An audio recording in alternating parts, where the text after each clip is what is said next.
England to नसी दया हुआ इसी वांटेड आ इसने पर केस है सैक्शुअल अब्यूज़ ने हमारिया बच्चियां दी पिक्चर लईयां ने नट्टा पर इलियास की पावर ऑफ अटर्नी दी सी इलियास सौदा किया इलियास बेची है प्रॉपर्टी वो कोठी मारी हड़पने आस्ते इन्हें कि 9 सालों बाद हुण याद आई FIR भी कराई झूठी कराई इस अग आपू लाई मकान इस शराब भी रखाई असने कार 3 बच्चे मारे जेह्ड़े ना इंग्लैंड ही च उन्हें भी मार कटाई की हमारे पर हमले भी किए ने हमारे को प्रूफ है तक तो एक जरा भाई मारा इंग्लैंड जो है वसाची खान वो कंप्यूटर माइंड आ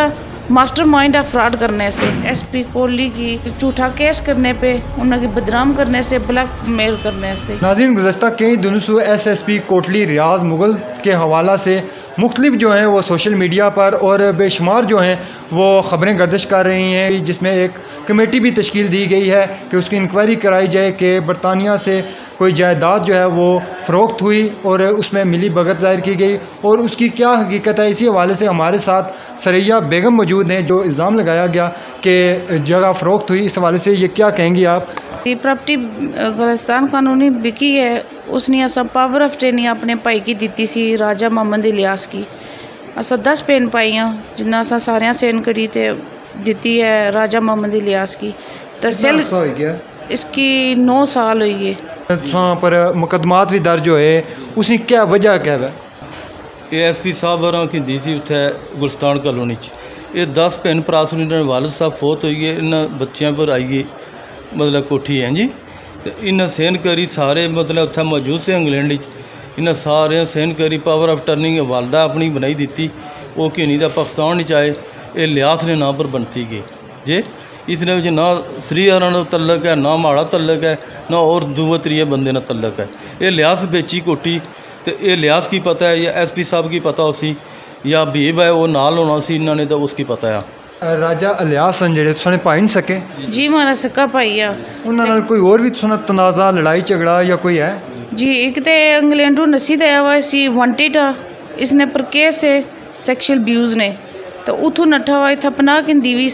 तो इस ने नाम पर पावर ऑफ अटर्नी दी सी इससे उन्होंने मकान बेचा तो कोई फ्रॉड नहीं इसने लीगल डॉक्यूमेंट से तो लीगल स्टंप लगे हुए इन्हों पर वो भी प्रूफ असा को लैन इन्ना फोटो लाए बच्चियां सने तो बच्चियां ने फोटो भी लाए ने मारा फोटो भी लिया ने तो उसने नीचे बहुत डेटी कमेंट्स लिखे ने जेह्ड़े असने घरै च जेह्ड़ियां हमारियां बच्चियां न उन्होंने घर भी बर्बाद इन्ना करी छोड़े इन्होंने रिकॉर्ड चेक किए जान इंग्लैंड ने भी तो इत्थै ने भी पुलिस स्टेशने पर रिकॉर्ड चेक किए जान कि कितने चंगे बंदे न पाक साफ है ये बहुत जेह्ड़ा ना इन्होंने रिकॉर्ड गंदे न। साड़ी कोठी जी कोटली आज़ाद कश्मीर ज़िले में आनी है असा इन्होंने लियास होरां ने घरै कोल ही बनाई कोठी तो वो कोठी साड़ा इशू इन्हें बनाया कि साढ़े जेह्ड़े मुकदमे से ना इन्होंने खिलाफ लगे उत्थे इंग्लैंड इन्हें कोठी की इशू बनाई गिंदा इत्थे ते इस साड़ी कोठी पर इन्हें कब्जा करी गिंदा तो उस कोठी की बना पर इन्हें जेह्ड़ा दूई कोठी ने कोई 9 सालों बाद इन्हें नवा जेह्ड़ा ना केस खोली गिंदा कि वो ये गल कहने कि लियास तो इन्होंने वालदा रहे कि इन्हें गल कि ये कोठी असां बेची है SP साहब की SP साहब जेह्ड़ा ना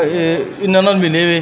तो ये आपे विच जेह्ड़ा इन्हां डील क्यों कीती हुई तो ये साड़ी कोठी जेह्ड़ा बेची तो खाई गई इन्हें कि 9 सालों बाद हुण याद आई है इन जदों असां 3 फ्लोर कोठी बनी दी वो कोठी मारी हड़पने आस्ते इन्हें जरा खेल खेलिया ठीक है इन्हें सब पर केस भी कराया FIR भी कराई झूठी कराई जिसना असा कोई सबूत आ वीडियो ही है पुलिस चेक करी सकनी तक्की सकनी जे इस इलियास जरा इस अग आपू लाई मकान इसकी पहले इस शराब भी रखाई असने कार असा नाल बहुत ज़्यादा जुल्म किते तभी असा पुलिस की दरखास्तां देने रहे रिपोर्ट करने रहे एप्लीकेशनां देने रहे असें कोई सुनाई नहीं हुई है। आखना है कि SSP रियाज मुगल ने हवाले नाल जेड़े इल्ज़ामात लाए गए न वो सारे झूठे न वो झूठे न तुसां ऐसा कोई मामला नहीं होया ना तुसां जगह बेची है तो ना कोई ऐसा मामला होया असा ना जगह बेची है असा पावर ऑफ अटर्नी जी दी हुई वो लीगल है तो लियास की दी हुई तो लियास सौदा किया वा तो बेचने लाई लियास उसी कितने महीने हो गए इतने दर बदर ठोकरां खाने पे असा के 8 महीने हो गए तो असा कि इन्ना इतना कि तंग किया हुआ मारे सक्के भाई है, अम्मी मारे सक्के मारे वालद फौत हो गए, मारे बच्चे 3 बच्चे मारे जेह्ड़े ना इंग्लैंड ही च उन्हें भी मार कटाई की ना ज्यादतियां कीतियां, असा कि डराने धमकाने दे मारे पर हमले भी किते ने, मारा जानी ना खतरा सी मिगी मारी जानलेवा हमला ना मारे पर किया 6 अप्रैल की। क्या आखने हो आला इंतजामिया जी असानी असां है कि असां मदद की जाए, असें इन्हें की इन्वेस्टिगेशन प्रॉपरली की जाए, इन्होंने को असें कोल ए डॉक्यूमेंट्स है, हमारे को प्रूफ एक तो एप्लीकेशन है ये तक के जो हमारे को प्रूफ है तक तो यह जी लीगल डॉक्यूमेंट्स हैं पावर ऑफ अटॉर्नी वो भी अदा की इन्होंने सारे ने सेन हुए हुए, ठीक है। हमारे को पूरे प्रूफ है कि झूठे केस करने पे तो फ्रॉड करने पे। तो एक जरा भाई मारा इंग्लैंड जो है वसाची खान वो कंप्यूटर माइंड है, मास्टर माइंड है फ्रॉड करने से, इतना भी फ्रॉड ते चक्कर करना रहा, इंग्लैंड भी फ्रॉड ते चक्कर करना रहा।